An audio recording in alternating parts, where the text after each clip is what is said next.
What is up, everyone? Today I'm going to walk you through 3 games with the Dragon Priest, this list right here. I see similar lists, but I don't see anyone running a couple of cards that I'm running. I'll explain the packages real quick and then I'll walk you through 3 straight games of it. Dragon Priest basically revolves around this win condition. The win condition is a turn of Narlex into Ysera. That'll give you 3 extra mana, and with the 3 extra mana, you want to cast your Timewinder Zarimi and a couple Briar Spawn Drakes to, take another turn and swing for, 24, 28 damage, and maybe even more if the Briar Spawn Drakes kill things beforehand. The deck is very, very consistent. There are a ton of dragons, and there are a ton of great synergies in here. Couple of cool things to note. This deck runs 15 dragons, which is 15 is the magic number if you want to have a 95% chance of pulling a dragon on turn 1 and a 70% chance of pulling 2 dragons. And that's important because you want to be able to activate something like Gift Wrapped Whelp or be able to follow up a Ship's Chirurgeon play with Petal Peddler. The mulligan is simple. You go for Gift Wrapped Whelp, Ship's Chirurgeon, and Petal Peddler. That is what you want to get in the opening hand. Everything else you throw. There is one change that I would suggest, and I'm actually going to make that one here, is dropping 1 repackage and instead putting Shaldrasso, because Shaldrasso can give you the extra reach that you may be missing from the deck. So here is the deck list. We're going to copy that code, and we're going to get straight into 3 games. So let's go check it out. All right, here we go with game 1. I'm going to try to talk over this pretty quickly. Mulligan is simple. Keep Petal Peddler. Because I have the Peddler, I can keep Power Word Shield. And I got a great opening. I got 2 drops and a coin. So I'm already thinking about what I'm going to do. I know turn 1, I'm going to play a Peddler. Turn 2, if my Peddler lives, I'm going to play another one. And in turn 3, I'm going to play Scale Replica and a 1-drop or maybe Power Word Shield. So I know this right off the bat without even having to see anything that my opponent drops, because I know, the choices are very limited in what my opponent can do. So here we get this double buff. This is big. Now, in order to not get snowballed and overrun, he needs to kill 1. So he spends this turn to use the hero power to kill.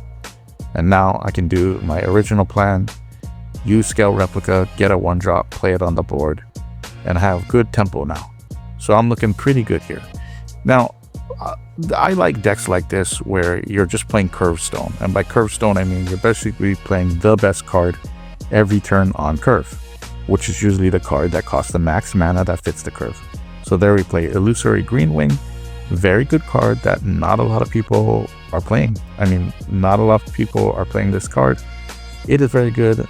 I use it to trade out the Xadius, and I just buff up and keep putting pressure. Like, this is just pressure. I'm just trying to get dragons played out, trying to draw more dragons, and hopefully by filtering my deck out, I'll be able to get to Narlex and go with the combo. But I might not even need to do that. I might just be able to just kill him outright. So we'll see. Here, I'm just aggressive. Let's use Chillin' Vol'jin. Let's use him to switch out the health of the Airlock Breach with something else. And here I chose the Ship's Chirurgeon, which was probably the wrong move. Maybe I should have used it with the Whelp. I'm not sure. But here we go. We're continuously putting pressure on. And our hand is pretty fat. Like, we got our endgame dragons. If we get Narlex, if we get Timewinder Zarimi, we're going to win. So we just need to get to that point. And even Timewinder Zarimi just wins the game already, because if I'm able to attack for, 15 or 16 damage and untap, untap, then my opponent's going to die. So here we have to kill the Doomsayer because, we don't want it to clear our board. And now it's looking really, really good. Where my opponent's at 18 health. He's staring down a pretty tough board. He needs the board clear. And if he doesn't, then I'm going to kill him, right? So he can kill a creature, but that's not enough because whatever damage I have on board, like 15 damage, like I'm going to deal 30 damage. Because I'm going to untap and I'm going to be able to swing twice. this deck is just so convenient. Like, there's so many good things about this deck. Like, it plays on curve, it draws a lot of cards, it has taunts, it has utility, it has AoE. It just does everything really, really nicely. It's just very, very solid. A great deck to climb. And there we go. Put some buffs. Let's attack. And that's game, right? Easy. Very, very easy. Let's go to the next. All right, here we are in game 2.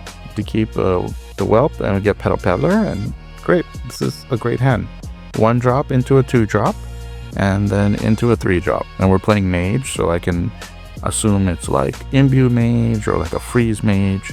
Most likely Imbue / or Protoss Mage, right? So we play our 1 drop, and I see I have Bird Watching in my hand, or is that, yeah, what it's called? But I'm still gonna play a 2 drop.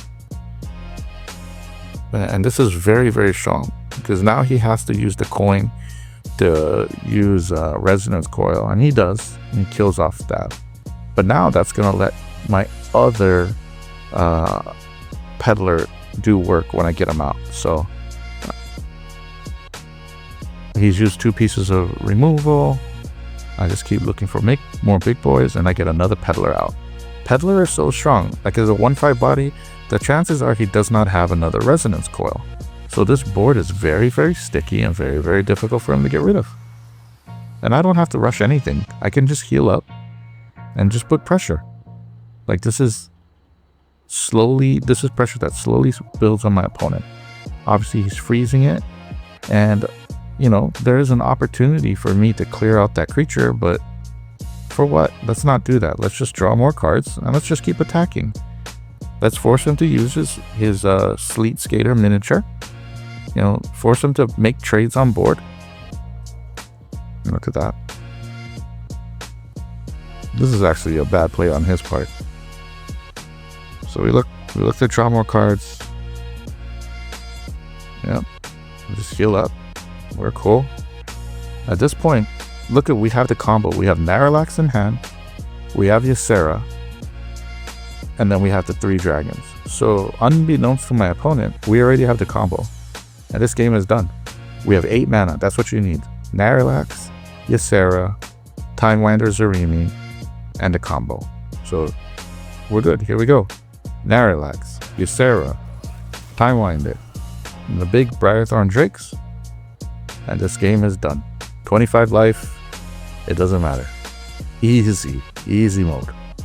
Alright, here we go. Final game. Remember, keep Petal Peddler, Ships the Churgeon, or Gift Wrap Whelp. Throw everything else away. So we got Peddler up for 2. We got Power Word Shield for turn 3. And then we have Illusory Green Wing for 4. And then the big boy for 5. So that's my ideal scope of turns. So we play out the Peddler. Maybe we can get... Oh, there. Let's play out 2 Whelps. Let's put on the Power Word Shield. Let's clear the board. That's big. That's a big... We're getting pretty aggressive. And so it looks like my opponent is playing Imbue Dragon. And because of this taunt, because of Green Wing, and because of the way our board works, we can just be aggressive. We can attack the face. Because not only does my opponent have to clear Green Wing, he also has to clear the Petal Peddler. And if he doesn't, then we're just going to be swinging for 8 damage every turn. And, you know, things are going to get worse. So we're the beatdown. We're the aggressor here. So I could trade on board, but that would just be saving my opponent life. There's no reason for me to trade. I want to dictate the trade. So let him try to, you know, stabilize. And that's what we force him to do. Now he needs like Equality, Consecrate, and he's at 7 life. So he has to clear a lot of the board to even survive.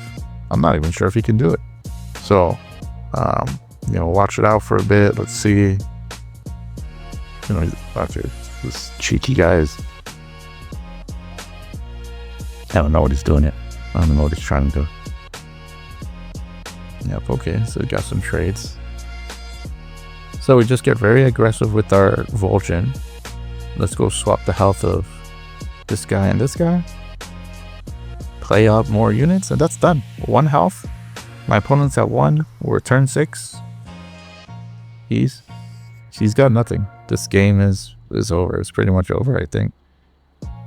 Like there's really nothing he can do here. He's got to clear with the 7/7. He's got no mana. Another taunt. It's not going to do it. So easy, very easy. Yep, easy game. And honestly, guys, that's the deck in a nutshell. It's very simple. Remember, the mulligan's easy.